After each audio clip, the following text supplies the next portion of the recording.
Ashley Moody has been in the United States Senate for 18 months, and yet she remains a bit of an enigma. She doesn't really do interviews, she keeps a low profile, and even going back to her years as Florida's Attorney General, she seemed most comfortable standing in the background at press conferences and doing what she could to fly under the radar. And you can't fault that strategy.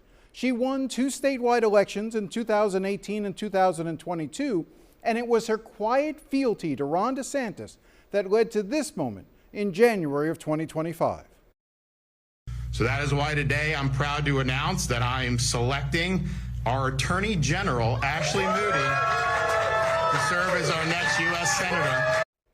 Now, DeSantis appointed Moody to the United States Senate to replace Marco Rubio. DeSantis cited several reasons for why he was appointing Moody, arguing she would be tough on immigration and that she was a true law and order stalwart. When it was her turn, Moody spoke for a few minutes and thanked the governor. And I am proud not to just say I have fought alongside you for 6 years, but I'm proud to call you a friend, and I am very honored with this nomination. Thank you so much. And although this was supposedly her big day, Moody then moved off to the side of the stage, away from the microphones. Even when a reporter asked a question and said he wanted to hear responses from both DeSantis and Moody, DeSantis did all the talking. In fact, DeSantis answered all the questions that followed as Moody all but vanished. Now, normally I would argue that scene exposes more about the governor's ego than anything else, but I think it also reveals a lot about Moody. If you don't say anything, then people won't have anything to criticize. I recently went back and watched the Moody announcement again, and something DeSantis said about why he selected her jumped out at me. She was also a staunch opponent and helped us defeat Amendments 3 and 4 in the most recent November election. Amendment 3 was the amendment that would have restored abortion rights in Florida, and Amendment 4 was the measure to legalize marijuana. How exactly did she help? Well, that takes us back to the Hope Florida scandal. As Florida Attorney General, it was Moody and her office that approved the diversion of $10 million of taxpayer money from a Medicaid settlement to the Hope Florida Foundation. And the Attorney General did so without placing any of the safeguards and guarantees that her office would typically require to make sure that the money was properly spent. This was money that was supposed to be used to expand health care for children in Florida, but instead it ended up in the bank accounts of a pair of political action committees, one of which was controlled by the governor and his chief of staff, James Uthmeyer. And that was the money that DeSantis used to defeat Amendment 4. 2 months after the amendment failed, DeSantis appointed Moody to the United States Senate, and he chose Uthmeyer to replace Moody as Attorney General. Now, if you've been watching this show, you know that the diversion of that $10 million of taxpayer money led one Republican legislator to label it money laundering. And you would also know that it prompted a grand jury investigation, the results of which are currently being withheld from the public. Uthmeyer has been asked about Hope Florida several times, and he refuses to say if he is the one blocking the release of the grand jury report. Here he was earlier this year. Have you asked the court to keep the grand jury findings in the Hope Florida investigation secret? And if so, why? I don't think anybody cares about this topic any more than the liberal media. There was a grand jury proceeding under Florida law. The contents thereof are confidential. That's not my choice. That is Florida law. What I can tell you is I have not been indicted. I've not been a suspect or a target. I've not been involved in any criminal activity. Nobody did anything wrong here. I'll say it again. It is remarkable for the state's top law enforcement official to argue that nobody cares about $10 million of taxpayer money being diverted into a dark money campaign to influence the results of the 2024 election. He called it a nothing burger. But he is not the only one refusing to provide answers about Hope Florida. The one person who has escaped any real scrutiny about their role in the scandal has been Ashley Moody. I tried to interview her at a Republican Party event last month, but she said she didn't have time to talk to me and to schedule something with her staff. So I requested an interview, but I never heard back. 3 weeks ago, I sent her office and her campaign a series of questions about Hope Florida, and again, they never responded.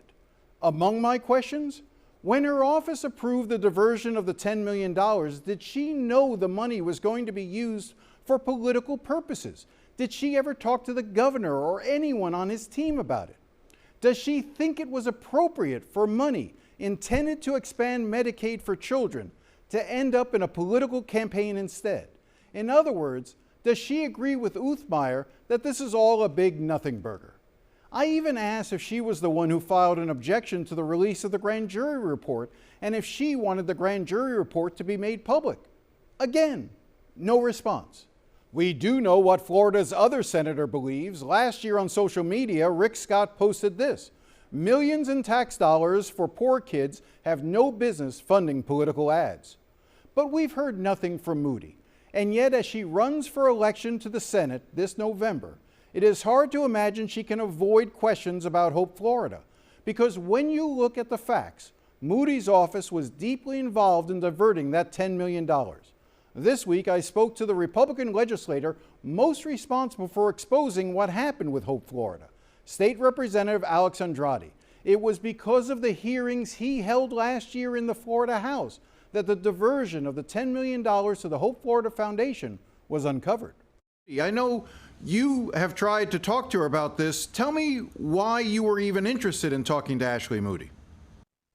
First, I have nothing but respect for Senator Moody, but the Attorney General's office was a signatory to the settlement agreement with Centene that led to this money going to the Hope Florida Foundation. Largely I've, just attempted to touch base with Senator Moody just to see, what her take on it was or what details she might have or what information she had at the time. Did you try to speak to Senator Moody? I did. But at the same time, she's not obligated to speak with me. And I have a funny feeling that U.S. senators are busy. But I attempted back then, last year when all of this was happening, to try and talk with her about it, but wasn't able to connect with her on it. I guess the difficulty is that because Ashley Moody has never actually spoken about this, because she's never actually been asked questions, we don't really know what was her thinking during all of this. And I think that's fair, Jim. You're in the media. You're part of that fourth estate that's supposed to be, helping folks bring to light facts. Working on trying to call some balls and strikes and developing the facts. And in this circumstance, I think that is fair. Senator Moody's never commented on it, so it's unclear what she knew, what she was told, why there weren't more controls, more questions being asked by the Attorney General's office. The only person that, other than John Gard, who can answer those questions, I believe, would be Senator Moody. John Gard was the Chief Deputy Attorney General under Moody, and as a refresher, this all started back around 2020 when a healthcare company called Centene was discovered to have overbilled more than 20 states about $1 billion for prescription drugs under Medicaid. Florida's piece of the settlement was supposed to be $67 million. But in September 2024, when the settlement agreement was being drafted, Centene was unexpectedly informed by the DeSantis administration that instead of paying the state back $67 million, they only needed to return $57 million. And it should send the other $10 million to the Hope Florida Foundations. Emails obtained by the Miami Herald and the Tampa Bay Times show that Centene's lawyers were nervous about this sudden change, especially since it was diverting money to a charity aligned with the governor's wife, Casey DeSantis. From the outside, the entire affair looked suspicious, and Centene demanded to insulate and protect themselves. They wanted the state's top cop, the Attorney General, to be included in the settlement. Emails show that throughout September 2024, Centene's lawyers kept inserting the Florida Attorney General into the settlement agreement, and Moody's chief deputy back then, John Gard, kept taking the references out. But this back and forth was taking too much time. Remember, this was taking place in late September of 2024, less than 6 weeks before the November election. Polls showed the marijuana amendment could go either way, and getting that $10 million was going to be critical in DeSantis' push to defeat it.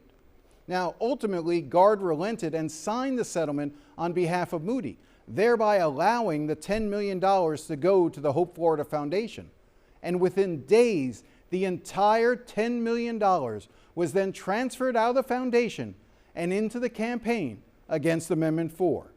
In January, DeSantis appointed Gard to be a judge on the state's 2nd District Court of Appeals. Now, Andrade said what surprises him the most is that the Attorney General's office is routinely asked for guidance on matters like this. And yet, in this case, they seem to have ignored the advice they would have given others. What you see throughout decades of Attorney General opinions is the constant requirement that there be some type of control, some type of mechanism to make sure that funds, taxpayer funds, are actually being used for a public purpose. For an agreement like this with signatories like the Agency for Healthcare Administration and the Attorney General's office to make no references beyond saying that this money was going to be used to expand Hope Florida's role in Medicaid. I don't think that the Attorney General's office, if another government entity had simply come to them and asked for an Attorney General opinion, they would have advised them to structure this settlement or without those controls, without those protections. So it is a bit of a head scratcher. It's a bit confusing. If you had the opportunity to have spoken to Ashley Moody or John Gard, what were the questions that you wanted to try to get answered? Well, yeah, what assurances from the governor's office or from ACA did you receive that the money was actually going to be used for a Medicaid purpose? What plans were in place from ACA to actually pay back the federal share of every Medicaid dollar that Hope Florida was receiving? What compliance had the Hope Florida Foundation engaged in? The Attorney General's office enforces requirements like if a private party receives more than $750,000 a year in state funds, they have to be subjected to audits and have a contract in place and be subject to oversight from a grant administrator from a state agency. None of those controls that we have in every other transaction that's similar to this were put in place or required or verified. First and foremost, what I'd like to know if I had the opportunity is what assurances did ACA or the governor's office give to the Attorney General's office for the Attorney General's office to trust that these $10 million in Medicaid funds would be used for a proper purpose? What follow-up, what guarantees were provided? There's no contract between ACA and the Hope Florida Foundation for the Hope Florida Foundation to do anything in expanding Medicaid, their role in Medicaid or providing Medicaid services. There's no paperwork at all. A lot of this scrutiny began because the Hope Florida Foundation couldn't even comply with their IRS requirements as a 501c3, let alone their state audit requirements. As a DSO, direct support organization, they were required to submit audited financials every year, and they were one of the few DSOs that never had up to that point. I'd want to know what assurances they got that gave them the comfort to not put those controls or follow up on what controls were in place, because there was obviously a trusting relationship between the governor's office and the Attorney General's office. I have to assume assurances were given, but I don't know. And until Ashley Moody is willing to answer questions about this, the public won't know either.